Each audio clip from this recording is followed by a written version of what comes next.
Lucius Aelius Varro is born before sunrise in a small farmhouse outside Ariminum, near the road that runs north toward the frontiers of Rome. His mother gives birth on a straw mattress while his father waits in the courtyard, silent and tense. The family is not rich. They have a few vines, a mule, worn tools, and a little shrine for the household gods. But they are Roman citizens, and in the world Lucius is born into, that matters. As a child, Lucius does not understand the empire.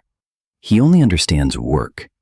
He carries water, gathers wood, feeds animals, and follows his father through fields that never seem to give enough. His older brother will inherit most of the farm. Lucius grows up knowing he is useful, but not essential. That knowledge settles into him early. The first soldiers he ever sees pass along the road when he is 7. They are dusty, sweating, and loaded down with gear, but they move like one body. Their shields are slung over their backs, their helmets catch the sun. The villagers stop to watch them. Even Lucius's father stands straighter as the column passes. That night, Lucius asks about them. His father tells him they are legionaries, citizen soldiers of Rome. They build roads, guard frontiers, crush rebellions, and fight wherever the emperor commands. Then he says the part Lucius never forgets. A man who survives his service can come home with pay, honor, and a place in the world. By 18, the farm feels smaller than ever. Lucius wants more than mud, debt, and waiting for rain. He leaves home with a spare tunic, a little money, and his mother's blessing. His father does not hug him. He grips Lucius by the shoulders and tells him not to shame the family name.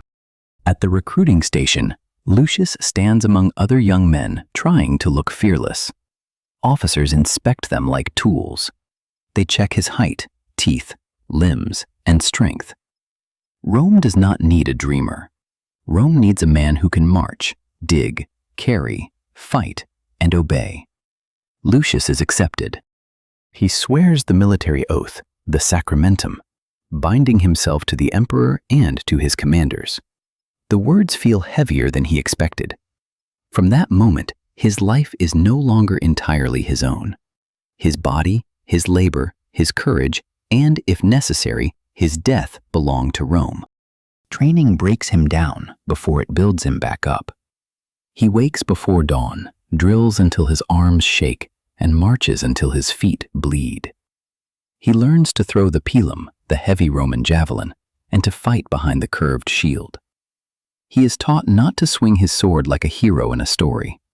The gladius is for stabbing. Close the distance, keep the shield high, thrust, withdraw, and stay in formation. The instructors give recruits wooden swords and shields heavier than real ones. Lucius hates the weight and the endless repetition. But slowly, his body changes. His back thickens, his hands harden, his feet toughen. The army is teaching him something simple and brutal. A soldier does not rise to courage in battle. He falls back on training. His centurion is Lucius Flacus, a scarred veteran with a vine staff and a voice like gravel. Flacus beats men for loose formations, weak throws, bad equipment, and excuses. Lucius despises him at first. Later, he understands. The centurion is harsh because battle is harsher. A sloppy recruit can become a dead soldier, and worse, he can get better men killed. Lucius is assigned to a tent group, a contubernium, with 7 other men. Marcus laughs too loudly. Publius can repair sandals. Decimus gambles badly.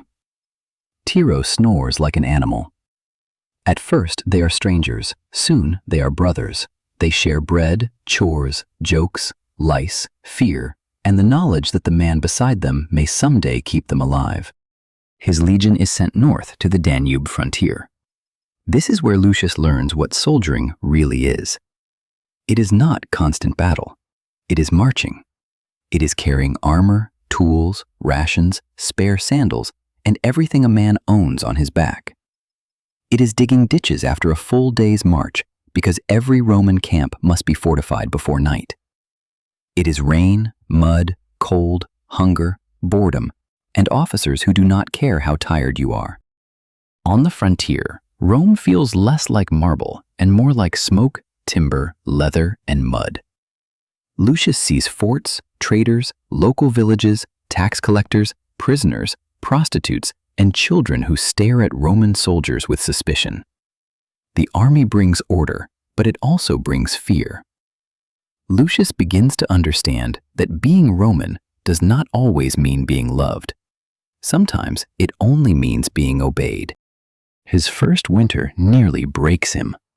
The cold creeps through his cloak and into his bones. Men cough for weeks. Fingers split. Boots rot. No glorious battle comes, but men still suffer. Lucius learns that war can hurt a man even when no enemy is in sight. In spring, rumors spread through camp. Tribes across the river are gathering. Scouts disappear. Merchants avoid certain roads. Veterans become quiet. Lucius has trained for battle, but training and battle are not the same thing. He tells himself he is ready. His stomach does not believe him. The battle comes on a gray morning near the river. Lucius forms with his century, shield forward, pilum ready. He hears the enemy before he fully sees them, horns shouting, feet striking wet ground. Centurion Flacus walks the line, tapping shields with his staff and ordering the men to hold. The command comes, Pila, rise and fly. Heavy iron points punch into shields and bodies. Then the space closes. The enemy line crashes into the Romans, and the world becomes wood, iron, breath, and screams. Lucius cannot see the battle. He can only see the man in front of him. A warrior lunges over a shield. Lucius thrusts before he thinks. The gladius goes in. The man's face changes from rage to shock. Lucius pulls the blade back and almost drops it. There is no time to feel anything. The line pushes forward. Marcus is shouting. Flacus is roaring for the men to close ranks. The fighting lasts less than an hour, but Lucius remembers it as an entire lifetime. When the enemy breaks, the Romans advance. Some men run, some fall. Some beg in words Lucius does not understand. He steps over a body and realizes the dead man is younger than he is. Afterward, the field belongs to the wounded and the flies. Victory does not look like a statue. It looks like men shaking, bleeding, drinking water with dirty hands, and pretending not to notice the dead. Decimus is gone, killed by a spear under the ribs. Marcus sits beside the body without speaking. That night, the survivors drink and laugh too loudly, because silence would make them remember. Lucius does not become fearless. That is a lie men tell when they want war to sound clean. He becomes experienced. He learns how fear enters the body, how it weakens the knees and dries the mouth, and how discipline can keep a terrified man in line. The empire is built by men who are afraid and move forward anyway. Years pass. Lucius builds roads, repairs bridges, escorts supply wagons, guards prisoners, and buries men who die from fever instead of wounds. He sees villages punished after rebellion and towns protected from raiders. He is proud to be Roman, but the pride is no longer simple. He has seen too much to believe the world is divided neatly between civilization and barbarism. In his late 20s, Lucius becomes an optio, second in command beneath the centurion. Now younger men watch him the way he once watched veterans. He checks their straps, corrects their spacing, and listens for panic in their voices. Command is not glory, it is responsibility. A missed detail can kill. Flacus dies during a campaign, not in a heroic last stand, but from an infection in a small wound. Fever takes the old centurion piece by piece. Before he dies, he grips Lucius by the wrist and tells him to keep the men together. Lucius carries those words longer than any medal. By his 30s, Lucius is a veteran. His face is leaner, his eyes are harder. Scars ache in the cold. He knows how to sleep in bad weather, save dry wood, pack quickly, and tell the difference between normal silence and dangerous silence in the trees. He also knows the boredom, guard duty, inspections, repairs, drills, bad food, late pay, and the endless complaints of soldiers. Near the fort, Lucius meets Livia, the daughter of a trader. She sells oil, cloth, and cheap wine outside the gates. Their life together is not neat or easy, but she becomes his home. They have a son, then a daughter. For the first time, Lucius begins to think seriously about retirement. He saves more. He gambles less. He imagines a roof that does not move with every campaign. His final years of service are steadier, but not safe. Marcus dies in an ambush on a road they had marched many times before.